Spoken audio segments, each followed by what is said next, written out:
नमस्कार, स्वागत है आपका न्यूज टुडे छत्तीसगढ़ में और मैं हूं आपके साथ रंजना राज। आम जिंदगी में नाग सांप का नाम सुनते ही लोगों के मन में डर पैदा हो जाता है, लेकिन भारत की धार्मिक परंपरा में यही नाग देवता, आस्था, शक्ति और सुरक्षा के प्रतीक माने जाते हैं। क्या आपने कभी ऐसे मंदिर के बारे में सुना है जहां साल भर कपाट बंद रहते हैं और सिर्फ एक दिन ही खोले जाते हैं, या फिर ऐसे मंदिर के बारे में जहां घने पेड़ों के बीच हजारों नागों की प्रतिमाएं आपका पीछा करते हुए नजर आ रही हो? भारत में नाग देवता से जुड़े ऐसे कई मंदिर हैं जिनकी परंपराएं और मान्यता आज भी लोगों को हैरान करती है। चलिए आपको भी रूबरू करवाते हैं ऐसे ही अनोखे नाग मंदिरों के।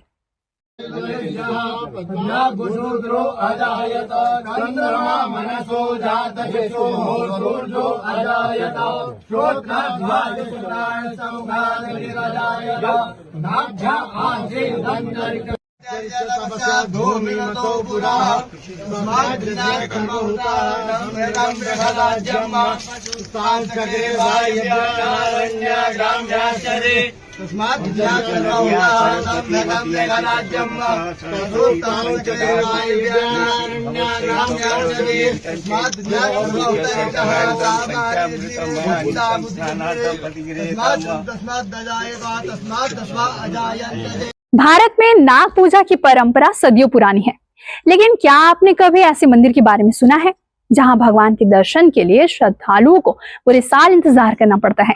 जी हाँ, महाकाल की नगरी उज्जैन में मौजूद नागचंदेश्वर मंदिर अपने इसी रहस्य और अनोखी परंपरा के लिए पूरे देश भर में प्रसिद्ध है। इस मंदिर के कपाट साल में सिर्फ एक दिन नाग पंचमी पर खोले जाते हैं। आखिर क्या है इस परंपरा के पीछे की रहस्य और क्यों इस मंदिर के दर्शन के लिए उमड़ती है लाखों श्रद्धालुओं की भीड़?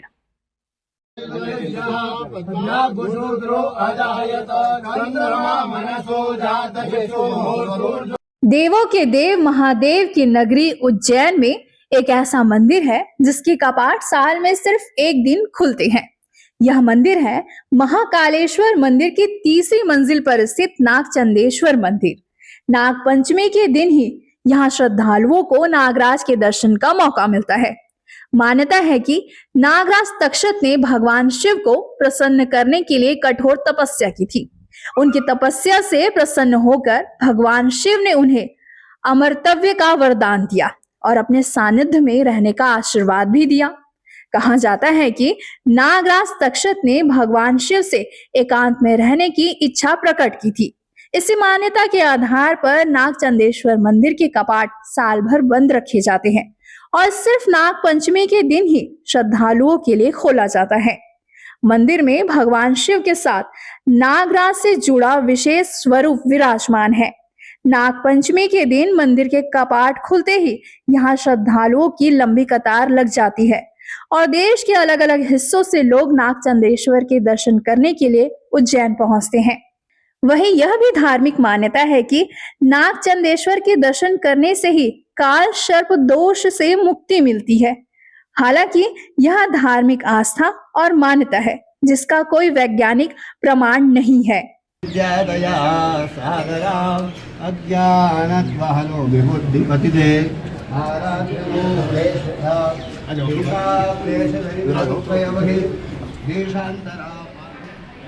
संगम नगरी प्रयागराज सिर्फ गंगा, यमुना और सरस्वती के संगम के लिए ही नहीं, बल्कि अपनी प्राचीन धार्मिक परंपरा और रहस्यमय मान्यताओं के लिए भी जानी पहचानी जाती है। गंगा किनारे स्थित नाग वासुकी मंदिर भी एक ऐसा ही धार्मिक स्थल है। इस मंदिर से जुड़ी मान्यता यह है कि समुद्र मंथन की कथा भी इससे जुड़ी हुई है। तो चलिए आपको बताते हैं इस रहस्यमय मंदिर के बारे में।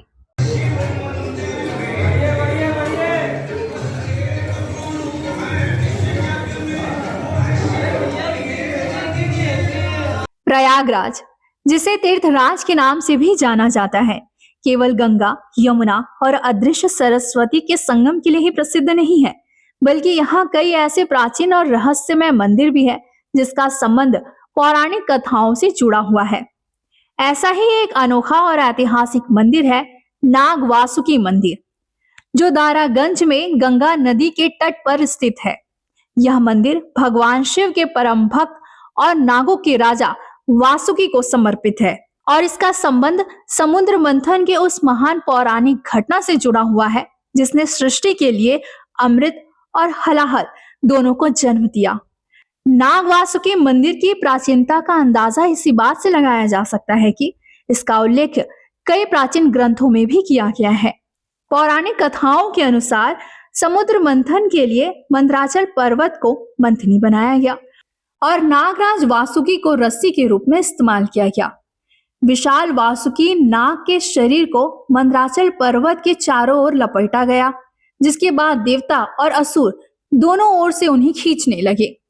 मान्यता है कि समुद्र मंथन के दौरान वासुकी नाग को काफी कष्ट सहना पड़ा।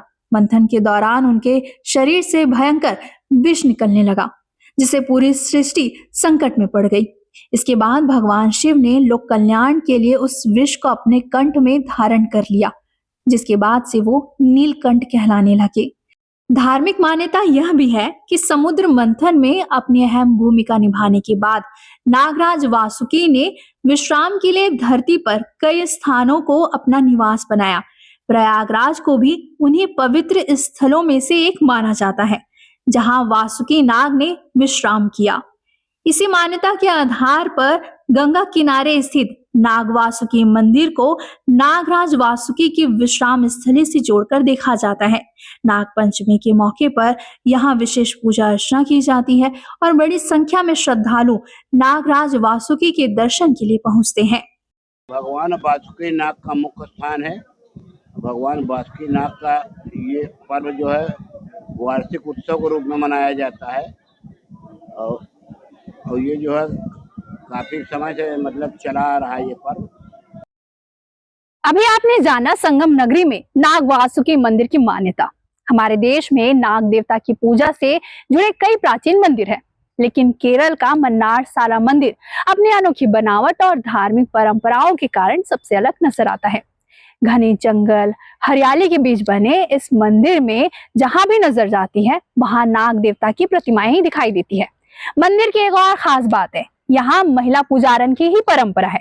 तो चलिए रूबरू करवाते हैं आपको भी इस अनोखे मंदिर से। केरल के अलपुझा जिले में स्थित मन्नार साला श्री नागराज मंदिर नाग पूजा के लिए देश भर में प्रसिद्ध है। घने पेड़ों और हरियाली के बीच बना यह मंदिर आम मंदिरों से बिल्कुल अलग दिखाई देता है। यहाँ रास्तों से लेकर पेड़ों के आसपास तक बड़ी संख्या में नाग देवता की प्रतिमाएं नजर आती हैं। मंदिर परिसर और आसपास के क्षेत्रों में हजारों नाग प्रतिमाएं स्थापित है। पेड़ों के बीच बने रास्तों पर आगे बढ़ते ही अलग अलग आकार की नाग प्रतिमाएं दिखाई देती है। यही अनोखा दृश्य मन्नार साला मंदिर को भारत के दूसरे नाग मंदिरों से अलग पहचान दिलाती है। मंदिर के मुख्य देवता नागराज माने जाते हैं। उनके साथ सर्प याक्षी और नाग याक्षी की भी पूजा की जाती है। यहाँ नाग देवता की आराधना से जुड़ी कई प्राचीन धार्मिक परंपराएं आज भी निभाई जाती है। मन्नार साला मंदिर की सबसे खास और पुरानी परंपराओं में से एक है, यहाँ महिला पुजारन होती है। मंदिर की पूजा व्यवस्था में महिला पुजारन की अहम भूमिका मानी जाती है, जो इस धार्मिक स्थल को और भी खास बनाती है। धार्मिक मान्यता है कि यहाँ नागराज की पूजा करने से परिवार में सुख समृद्धि आती है और संतान प्राप्ति की मनोकामना पूरी होती है। नाग पंचमी के मौके पर मंदिर में विशेष पूजा अर्चना की जाती है और बड़ी संख्या में श्रद्धालु यहाँ पहुँचते हैं। तो आपने देखा भारत में नाग देवता से जुड़े इन मंदिरों की परंपराएं कितनी अलग और कितनी अनोखी है। नाग पूजा सिर्फ एक धार्मिक परंपरा नहीं, बल्कि भारत की प्राचीन संस्कृति और लोक आस्था से भी जुड़ी हुई है। अगर आपको हमारा वीडियो पसंद आए तो लाइक, शेयर, सब्सक्राइब जरूर करें। फिर हाजिर होंगे एक नए विषय के साथ। मुझे दीजिए इजाजत। नमस्कार।